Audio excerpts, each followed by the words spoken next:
자, 이제 유로 결승이 네.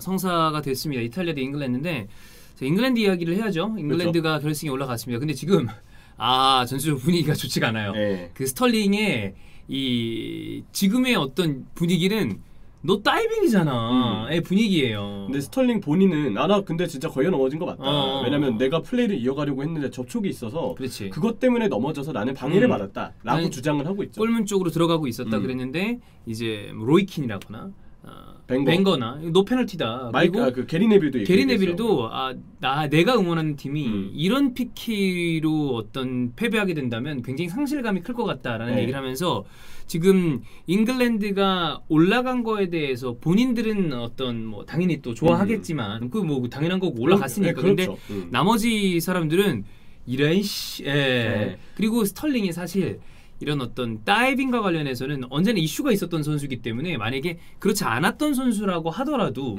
결승행을 결정지은 순간이었기 때문에 이야기가 나올 법한데 스털링은 어떻게 보면 예전부터 다이빙과 관련된 지속적인 논란이 있었던 선수다 보니까 더욱더 이야기가 오고 하는 것 같습니다. 근데 나올 수 있는 얘기라고 생각돼요. 왜냐면 저희도 후토크 때 얘기를 했지만 과연 10명의 어떤 주심이 있었을 때 이 순간을 본 다음에 PK가 맞다, PK가 아니다 라고 얘기할 수 있는 사람의 숫자를 생각을 해본다면 저는 이제 그 라이브 중에 얘기를 했었잖아요. 이거는 다이빙으로 볼 수 있는 여지가 좀 많지 않나. 그러니까 왜냐하면 이게 컨택이 없었던 건 아니나 이미 약간 넘어지고 있었던 것도 그렇고 좀 그 터치되는 장면, 옌센이랑 그 전에 이제 그 메글레 너무 슥 스쳐가는 느낌이라 접촉의 정도가 약한 거 아니냐. 그러니까 이렇게 이걸로 이제 PK를 본다면 과연 수비수 입장에서 어떤 종류의 수비를 할 수 있을 것인가라는 이야기를 할 수 있을 텐데 뭐 어쨌든 일단 저는 이제 아까 그 얘기도 했잖아요. 저는 그건 똑같아요. VR이 들어왔기 때문에 거기에 대해서 나온 판정에 대해서는 저는 웬만하면 해석으로 하고 싶은 생각이 있어요. 이러이러해서 이렇게 했나 보다. 근데 보는 팬분들은 그것도 있을 거예요. 좀 더 온필드를 하셔라도 온필드라도 보지 그랬냐. 근데 아마 마켈리 주심은 내가 일단 먼저 봤던 장면은 반칙이라고 먼저 생각을 했고 본인이 이미 자신의 판정에 대해서 약간 확신이 있었을 거예요. 그래서 VR실에서 보고 야 너 무조건 화면 봐야 돼 라고 강조하지 않았을 거라고 보이고 그랬기 때문에 마켈리는 그래 내 판정 맞지? 응 알겠어 하고 그냥 문제없이 이 장면을 내 원심이 맞다라고 생각하고 그냥 유지를 했던 것 같아요. 최종적으로 사실 중요한 건 모든 축구의 주심은 한 명입니다. 근데 여기에 대해서 만약에 VOR에 있는 심판이 네 아니야 무조건 봐 라고 얘기하고 거기에 주심이 따라가게 된다면 그건 주심이 2명이 되는 거잖아. 그렇죠. 그러니까 주심이 최종 권한을 가지고 있는 거기 때문에 여기에 대해서 아마 뭐 어떤 대화가 오고 갔는지 모르겠습니다만 그렇게 된 것 같습니다. 어쨌든 지금 논란이 생각보다 끊이지 않고 있다. 그리고 이해는 된다. 충분히 그럴 만하다. 왜냐면 또 결승 무대 직전에 4강이기 때문에. 근데 10명이 있다면 10명 다 이거 PK 아니야 라고 할 만한 장면은 또 아닌 것 같기도 해요. 그래서 약간 의견이 엇갈릴 수 있는 여지가 있고 근데 전체적으로 분위기는 이거는 PK를 안 주는 게 맞지 않냐라는 쪽이 굉장히 더 많다라는 느낌인 것 같습니다. 뭐 주심의 재량은 항상 애매한 거죠. 하여튼 여하간에. 근데 결승에는 갔어요. 그래도 그렇기 때문에 어쨌든 간 잉글랜드에 대한 기록은 또 조명을 해봐야 됩니다. 일단 잉글랜드가 메이저 대회 결승에 갔다. 사실 우리 입장에서는 기억이 그렇게 나지 않습니다. 없어요. 그럴 수밖에 없습니다. 왜냐면 마지막이 1966년이거든요. 66년은 우리 어떤 주변의 패널들은 당연히 없고요. 지인들 중에서도 이걸 라이브로 본 어떤 축구 팬은 저는 없어요.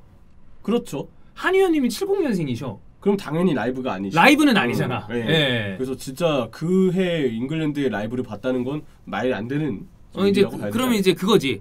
진짜 좀 우리 삼촌뻘.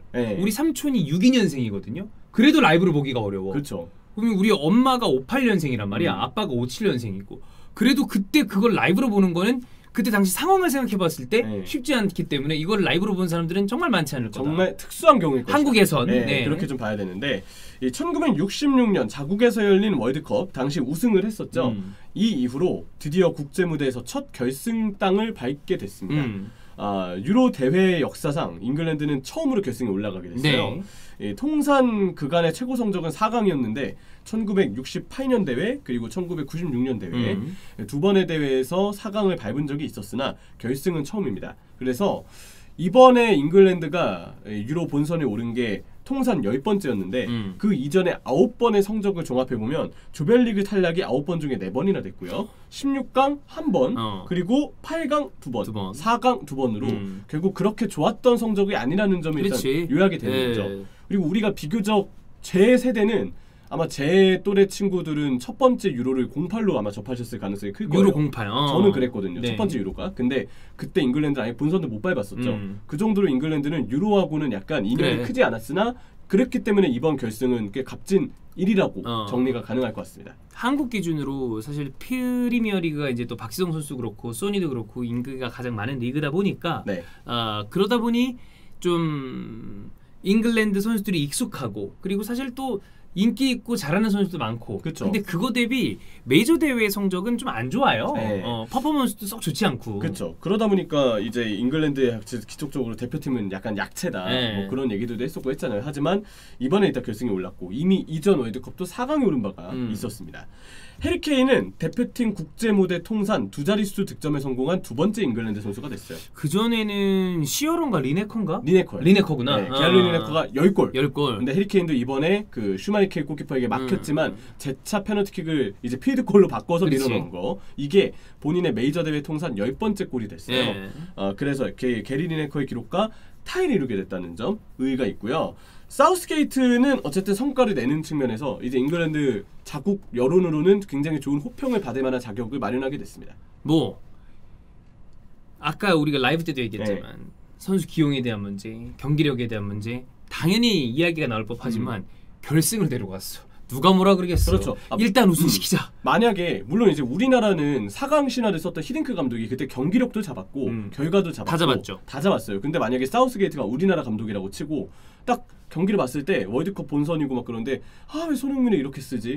왜 송민규를 이렇게 쓰지? 이렇게만 아쉬운데 근데 결과는 8강 뭐 16강이래요. 그러면 일단 박수부터 나오잖아요. 그럼 딱 똑같은 거예요. 성적이 중요한 거니까. 네, 성적이 중요한 겁니다. 그리고 내용에 대한 거는 끝나고 난 다음에 이제 또 비판하고 바꿀 거 바꾸고 반성할 거 반성하고 또 칭찬할 거 칭찬하고 이렇게 가는 거죠. 그렇죠. 일반적으로. 그리고 솔직히 얘기해서 저는 월드컵도 월드컵인데 진짜 아시안컵 우승 한번 보고 싶거든요. 나도 그래. 네, 솔직히 아시안컵 과정에서 경기력이 답답하더라도 결과만 따라오면 그럼 진짜 박수 칠 것 같아요. 우승해주면. 그걸 지금 사우스게이트는 우승까지는 아니지만 그래도 잉글랜드 입장에서 정말 필요했던 월드컵 4강과 유로 첫 결승에 이걸 이뤘다는 점에서는 지금 박수를 받을 만한 이유가 충분한 겁니다. 사우스게이트는 이전의 감독 커리어를 보면 미드즈브러 감독 시절이 있었죠. 보로 감독이 했었죠. 네, 06년도부터 09년도까지 이후에 2011년부터 12년까지 1년 넘는 시간 동안 잉글랜드 연령별 대표팀의 총 책임자, 그러니까 아카데미 매니저 정도의 직위를 에다 갖고 있었고 2013년부터 2016년까지 잉글랜드 21세 이하 대표팀 감독으로 일했습니다.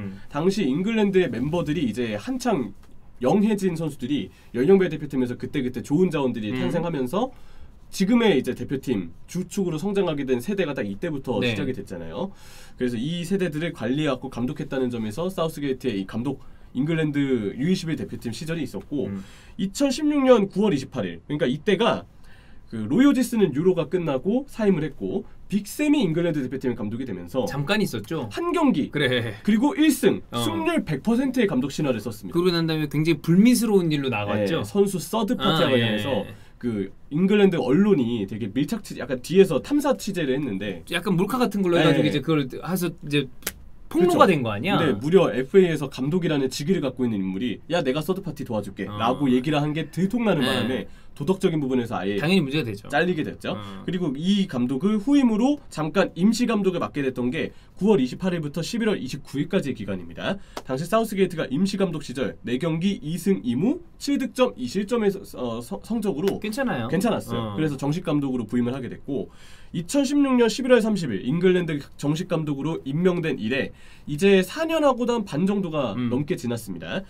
56경기를 치르는 동안 39승 7무 10패 124득점 45실점 안정적인 성적을 내면서 특히나 굵직굵직한 성과들을 남기게 됐어요. 총 성적은 60경기 41승 9무 10패 131득점과 47실점인데 주요 업적 2018 러시아 월드컵 4강 2018-19 네이션스리그 3위 그리고 유로 2020 결승 진출 최소 2위를 확보한 거 아니야? 그렇죠. 그러면 사우스게이트 부임한 다음에 잉글랜드는 유럽 대륙에서 펼쳐지는 국가대표 경기에서 지속적으로 탑 4 안에 들어가고 있다는 겁니다. 네. 이거는 뭐 이미 그리고 성적이 점점 올라가고 있어요. 그치. 이런 걸 보면 카타르 월드컵까지도 분명히 지금 사우스게이트는 기대를 받을 만한 여지가 맞아요. 있을 수밖에 없다. 그렇게 볼 수 있고 선수의 좀 개별적인 기록들을 찾아봤거든요. 솔직히 저 입중계하면서 해리케인 PK 실축한 거 보고 와 이게 얼마만이지? 나도 케인 PK 실축한 게 기억이 머리에 잘 안 나는데 그 생각이 났거든요. 근데 마지막 실축을 제가 중계했었더라고요. 아 그래? 이게 언제냐? 2019년 9월 10일 유로 예선 코소보전 실축이 마지막이었어요. 이거 제가 그때 되게 재밌는 경기 5대3인가 나왔던 경기인데 이걸 중계했던 기억이 있어요. 근데 그때가 마지막이었었고 토트넘에서의 마지막 실축이 언제냐? 이거는 제가 라이브로 본 경기인데 2018년 2월 4일 프리미어리그 리버풀 원정 경기. 이때 완야마 원더골 나오고 뭔지 기억난다. 마지막에 그 라멜라랑 반다이크 충돌 상황에서 반다이크가 이렇게 됐다가 무릎을 한번 뺐어요. 근데 그게 알고 보니까 접촉이 있어가지고 경기 당일에는 이게 막 PK냐 아니냐 성화설을 했지만 실제로 접촉이 있었던 걸로 확인이 되면서 결국 PK가 됐고 토트넘이 마지막 결국은 무승부를 이루게 된 거죠. 근데 그 경기에서 해리케인이 실축을 한 번 했었어요. 이게 토트넘 소속으로는 마지막 실축이었다. 그만큼 오랫동안 실축 안 하고 있는 거 아니에요? 그렇죠. 희소한 일인 거죠. 통산 트랜스퍼마켓 기준으로의 기록을 정리해보면 페널티킥 성공 44번, 실패 8번입니다. 생각보다 많아. 난 이것도 아닐 것 같은 느낌이었는데. 근데 이 실패 8번이 이전 커리어에 좀 머물러 있으니까 비교적 최근에는 정말 많이 꽂아 넣었다. 그렇게 정리를 할 수가 있고, 자 픽포드는 이번 스위스전을 통해서 잉글랜드 키퍼 중 최다 시간 무실점 기록을 달성하게 됐습니다. 조던 픽포드가 일단 이전 유로 개막 전에도 나왔던 경기들마다 무실점 기록을 쌓고 있었는데 스위스전, 덴마크전 30분, 그래서 덴마크전 30분까지 포함해서 660분 동안 무실점을 달성하게 됐어요. 담스코르한테 프리킥을 먹기 전까지 무실점 유지를 한 거죠. 그렇죠. 이게 좀 재밌는 점은 덴마크전 26분에 무실점을 그때까지 만들면서 이전 잉글랜드 키퍼들 중 최장 시간 무실점 기록을 26분에 달성했거든요. 근데 4분 만에 담스코르가 프리킥 골을 넣으면서 이 기록이 결국 거기서 집계가 종료가 된 거죠. 그래도 660분의 시간 동안 무실점. 이거는 대기록입니다. 맞아요. 무실점 최장 기간이기 때문에 의미 있는 기록이라 볼 수 있습니다. 이런 기록을 쓰면서 잉글랜드가 어쨌든 결승에 올라갔습니다. 지금 지속적으로 스털링에 관련된 이슈가 있습니다만 뭐 어쨌든 지나간 일이고 결승에 올라가긴 했는데 이탈리아를 상대하는 건 쉬운 일은 아닐 거예요. 저희가 요거 이제 또 프리뷰를 올려드릴 텐데 웸블리이기 때문에 또 잉글랜드에게 어떤 기회가 될 수도 있거든요. 그러나 경기력만 놓고 봤을 때 직전 경기 스페인전은 안 좋았지만 이탈리아는 이번 대회 가장 강력한 우승 후보 중에 진작부터 하나였기 때문에 또 재밌는 경기가 예상이 됩니다.